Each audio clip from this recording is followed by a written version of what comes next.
Hi everyone, আসসালামু আলাইকুম।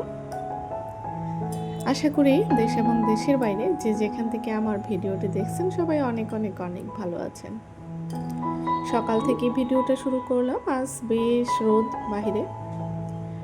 তো সকাল বলতে একদম ভোর না, তো 10টা সাড়ে 10টার মতো বাজে। তো নাস্তা টাস্তা করে গতকালকে খালা ফুলগুলো ধুয়ে রেখে গেছিলো, আমার রোদে দিতে মনে নেই, তাই আজকে রোদে দিলাম। আর রাইফকে একটু লিখতে দিয়েছি। আর এই ফাঁকে রান্না সব গুছিয়ে নিয়েছি, ধীরে ধীরে রান্নার কাজ শুরু করব। মাছ বের করে নিয়েছি। তো শিং মাছ তো আমার পছন্দ, রাইফের পছন্দ, আর ওর বাবার জন্য শুধু একটুখানি লাউ তরকারি রান্না করব। আসলে লাউ শুধু ও খেতে চেয়েছিল, কিন্তু আমি ভাবলাম লাউয়ের ঘন্ট না করে একটু মাছ দিই, তাহলে লাউটা ঘন্টটা খেতে ভালো লাগবে। আর আমি এখানে ঢ্যাঁড়স দিয়ে শিং মাছ রান্না করব। পরে ভাবলাম একটুখানি লাউ নেই সাথে, তাহলে একটু তরকারিটা একটু বাড়বে। আর এক্সপেরিমেন্ট করছি আর কি, যে লাউ আর ঢ্যাঁড়স একসাথে রান্না করা যায় কি না। আর এখানে রাইফের বাবার জন্য রুই মাছ দিয়ে রান্না করার জন্য কেটে নিয়েছি।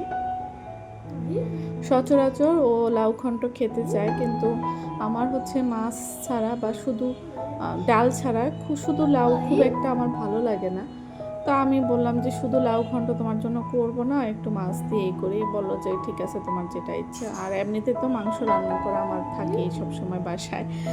এটা হয়তো বা আমার পুরনো যারা ভিউয়ার্স আছেন তারা শুনে থাকবেন, প্রায়ই হয়তো আমি বলেছি। যেহেতু রাইফ আর ওর বাবা হচ্ছে মাংসটা খুব বেশি পছন্দ করে, তাই সবসময় আসলে রান্না করে একটু রেখে দিই। আর এখানে আমি একটু লাউয়ের সিল্কা ভাজি খাচ্ছি, পছন্দ করি তো তাই করছি। আসলে আমি খুব বেশি সবজি খুব একটা পছন্দ করি, আর ওর বাবা অত একটা না, আমার মতো না। তো আমি সবজিকে অনেকভাবে খাওয়ার চেষ্টা করি, ভর্তা, ভাজি বা মাছ দিয়ে, শুটকি দিয়ে। কিন্তু ওর বাবা দেখা যায় শুধু একটু মাছ দিয়ে খায়, নয়তো একটু সাধারণত ভাজি খায়। তো শিং মাছগুলো এখানে ভেজে নিচ্ছি। আর এই শিং মাছগুলো যেহেতু দেশি শিং মাছ না, না ভেজে আসলে ভালো লাগবে না। দেশি শিং মাছগুলো না ভেজে খাওয়া যায়, কিন্তু এই শিং মাছগুলো যেহেতু চাষের মাছ, তো একটু ভেজে নিচ্ছি। আর বেশ বড়, তো এত বড় মাছ একটু ভেজে না নিলে ভালো লাগে না। আজকের আবহাওয়া, আজকে কয়েকদিন যাবত যেটা হচ্ছে এই রোদ, তো এই হচ্ছে আবার আকাশ মেঘলা হয়ে যাচ্ছে। তো দেখা যাচ্ছে যে আর বাহিরে এত ধুল উঠতেছে, আমার বাসার আশপাশে কনস্ট্রাকশন কাজ চলছে, তো ধুলার কারণে আসলে আমার বাসাটা ধুলার রাজ্য হয়ে গেছে। তো আমি সচরাচর দরজা জানালা সব কিছু বন্ধ রাখি, কিন্তু তাতেও কাজ হয় না, এত হচ্ছে ধুলা আসলে আসে। তো এখানে শিং মাছ রান্নাটাই আজকে শেয়ার করছি। আর আমি লাউ দিয়ে ঢেঁড়স দিয়ে রান্না করছি। প্রথমবার লাউ ঢেঁড়স রান্না করবো একসাথে, জানি না কেমন হবে। তবে লাউয়ের ছিলকা ভাজি তো এর আগেও করেছি, আর এটা ওর বাবারও খুব পছন্দ হয়েছে। তো লাউটাকে আগে একটু কষিয়ে নিব, পরে আমি ভাবছি ঢেঁড়সটাকে দিব, যেহেতু লাউ আসলে এটা একদম তাড়াতাড়ি সিদ্ধ হবে কি হবে না আমি তো জানি না।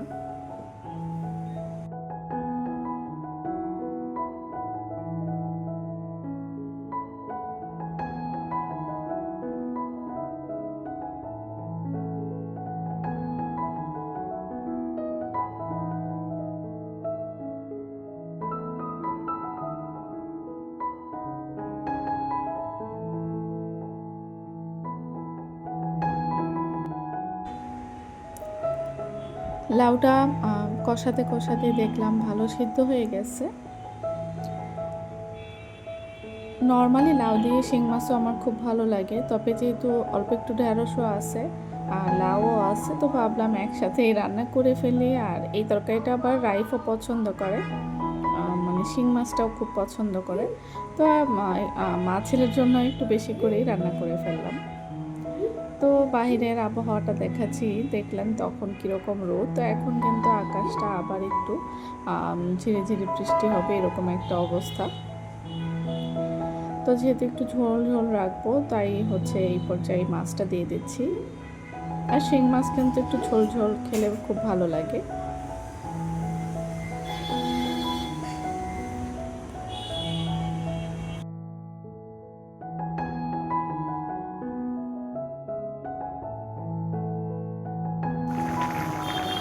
এইদিকে শিং মাছটা হয়ে গিয়েছে, আর আমি কিন্তু পাশেই আবার লাউ তরকারিটাও রান্না করে ফেলেছি, ওইটা শেয়ার করিনি। ওর বাবার জন্য রুই মাছ দিয়ে একটু লাউ তরকারি করলাম, আর আমাদের জন্য শিং মাছ দিয়ে লাউ। আর এখানে ফুলগুলোর পানি ঝরে গিয়েছে, তো এখন এগুলি রেখে দিই, না তা এইগুলি বাহিরে থেকে আরও ধুলোবালি জমে যাবে। আর আমার বাসার আশপাশে এখন এত বেশি আসলে আওয়াজ হয়, আমার ভয়েস দিতে খুব বিরক্ত লাগে। যদি আমি আওয়াজ মুক্ত ভয়েস দিতে চাই তাহলে আমাকে 2টার পর, মানে রাত 2টার পর গিয়ে ভয়েস দিতে হবে, কারণ এই এলাকায় রাত 2টা পর্যন্ত একদম মানে সবসময় সরগরম থাকে মানুষজনে। তো এখানে আমি একটু সব জায়গায় ফুলগুলো দিয়ে দিচ্ছি। আর এইটা হচ্ছে ওর বাবা নিয়ে এসেছিল আমাদের ম্যারেজের সময়, বাহির থেকে অফিস থেকে আসার সময় ও নিয়ে এসেছিল এইটা। আর আরেকটা হচ্ছে হ্যাঙ্গিং প্লান্টার, ওটাও কোথায় লাগিয়েছি শেয়ার করতেছি একটু পরেই। এখানে আমি একটু ফুলগুলো ফুলদানিতে দিয়ে দিলাম।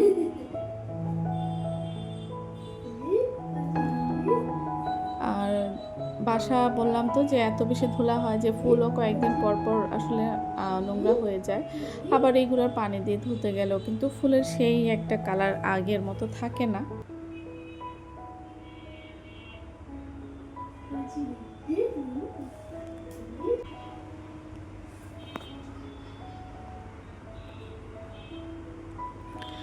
এই যে এই প্লান্টারটা নিয়ে এসেছিল, আর হচ্ছে ওই ফুল রাখার সেই কর্নার